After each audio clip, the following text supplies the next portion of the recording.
Astrology का सबसे बड़ा मिथ क्या है जो सुनाई पड़ा आपको सबसे ज्यादा कि ये एक बहुत कोरी अफवाह फैला दी जाती है? बहुत सारे ग्रहों को नेगेटिव तरीके से जो है वो पोर्ट्रे किया जाता है। कोई भी ग्रह खराब नहीं है और कोई भी ग्रह बहुत अच्छा नहीं है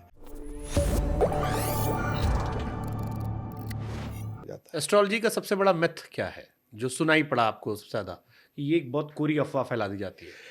बहुत सारे ग्रहों को नेगेटिव तरीके से जो है वो पोर्ट्रे किया जाता है, चाहे राहु हो, शनि हो, मंगल हो। ये इतनी तरीके से नेगेटिव कर देते हैं कि आइए और अरे आपके ऊपर तो राहु की दशा चल रही है, आपके ऊपर तो शनि की दशा चल रही है, आपके ऊपर तो मंगल भारी है, और वो बेचारा डर जाता है। ये जो है सबसे बड़ी एक एक नेगेटिविटी है जो कि मिटनी चाहिए, क्योंकि शनि नेगेटिव नहीं होता। यदि आप आज ये हैं तो शनि के कारण है, क्योंकि वो करियर में आपको उठान दे रहा है। तो राहु खराब नहीं होता, वो एक्सपेंशन करता है। ठीक है, सीक्रेटिव होता है लेकिन एक्सपेंशन करता है। मंगल खराब नहीं होता, वो एनर्जी का कारक होता है। इम्पल्सिवनेस होती है लेकिन एनर्जी भी वहीं से आती है। तो कोई बहुत अच्छा है तो उसके अंदर कुछ ना कुछ परेशानियां तो होंगी होंगी, वो हमको एब्जॉर्ब करनी पड़ती हैं, और जो अच्छाइयाँ होती हैं उसको एम्पलीफाई करना चाहिए। तो कोई भी ग्रह खराब नहीं है और कोई भी ग्रह बहुत अच्छा नहीं है। मैंने देखा कि बहुत सारे लोग कहते हैं कि मेरे तो ये इतने सारे ग्रह उठ चुके हैं, वो खराब हो सकता है। और बहुत सारे लोग होते हैं, वो कहते हैं कि हमारे ग्रह जो हैं वो नीच के हैं, वो अच्छे हो सकते हैं। तो कोई ऐसा नहीं है। मिथ्स जो हैं वो बहुत थंब रूल लेकर हैं कि शनि खराब है, मंगल खराब है, राहु खराब है, जबकि ऐसा होता नहीं। क्या एस्ट्रोलॉजी आपकी डेथ भी प्रिडिक्ट कर सकती है? देखिए, ये जो एक डोमेन है ना, वो भगवान ब्रह्मा का है कि ये सबसे थोड़ी देर पहले आपने कहा कि कम से कम 85 साल आप जियोगे। जी। तो मैं आपको एक इंडिकेशन दे रहा हूँ कि 85-90, 80-85, 70-50, 50-60, 55-60, यही मैं आपको बताऊंगा। जो एग्जैक्ट एज है वो मैं कैलकुलेट कर सकता हूँ, लेकिन I am forbidden to tell that, it's क्योंकि ओके, आई एम आस्किंग। आप नहीं बताओ वो एक अलग विषय है।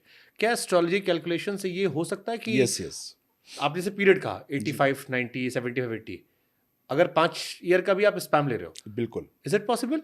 Yes, it is possible. It is possible, it is done, it is regularly done. कोई आदमी आता है मेरे पास, मान लीजिए कोई कहता है कि मेरे को इससे शादी करनी है, तो सबसे पहले तो देखते हैं कि दोनों की उम्र कंपैटिबल है कि नहीं है। ये तो हम मतलब बिना पूछे देखते हैं। कंपैटिबिलिटी उम्र की देखी जाती है। ऐसा ना हो कि एक 30 साल पे जा रहा हो और एक 70 साल का हो।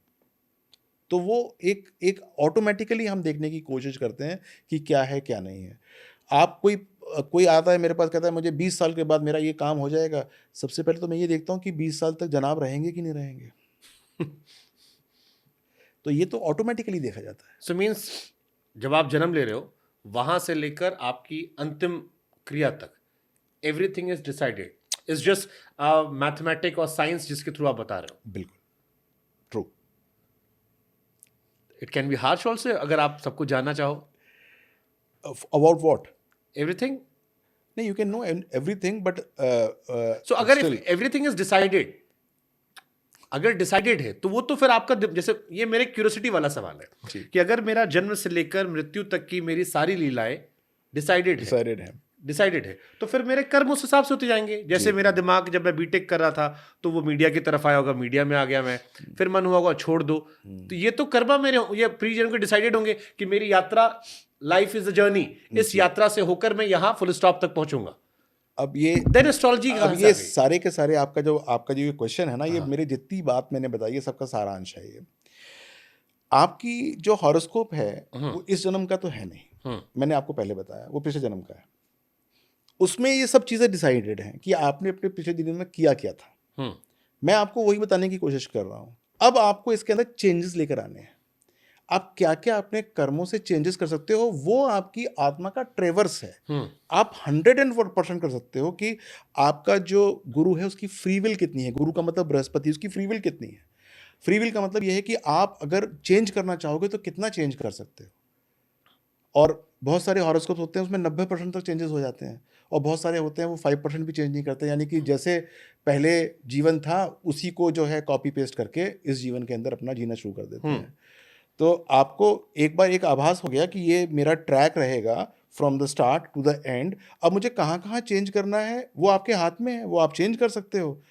And for that only I suggest कि ये आप ये करो, ये मत करो। Again there is a contradiction. अब मैं क्यूरियस बॉय की तरह सवाल पूछ रहा हूँ। जी, जी, जी। आपने मेरी कुंडली देखी, क्योंकि हमारा एग्जाम्पल मेरी कुंडली का है, तो मैं उसी को आधार बनाता हूँ। आपने दो प्रमुख बातें कही, एक बिछड़ाव की बात कही, दूसरा कहा 48 साल में मेरा बदलाव होगा। अब बिछड़ाव होगा तभी उधर बदलाव जाएगा, एक आपने ये कहा। दूसरा ये कहा कि ना बिछड़ाव होगा ना बदलाव होगा। सो दोनों चीजें तो हो नहीं सकती। नहीं, मैंने जो यात्रा यहां से यहां की वो एक ही होगी। जी, जी, जी। अब आपने मेरी बात को समझा नहीं कि मैंने कहा कि आपकी हॉरोस्कोप, आपने ये भी कि शादी करना हॉरोस्कोप मिला के, ताकि अलगाव ना हो, बिछड़ाव हो ही ना। I want to correct that. But then you said it's pre decided कि वो यात्रा पूरी तय है। ये प्री डिसाइडेड पहले वाला जीवन का था ना। हाँ। वो पिछले जीवन का था। हाँ। इस जीवन के अंदर तो पुराना का पुराना कॉपी पेस्ट है। कौन कौन सा आपको मिटा के ठीक करना है वो मैंने आपको बता दिया। ओके। कौन कौन सा मिटा के मैंने ठीक करना है, मैंने बोला कि आपका 48 पे ये होगा, और आपका जीवन में आपकी जो भार्या होगी उससे कम बनेगा, तो वो हमको ठीक करना है। And that is the karma correction that you need to do in this life. Super. I think ये इंटरेस्टिंग पॉइंट था।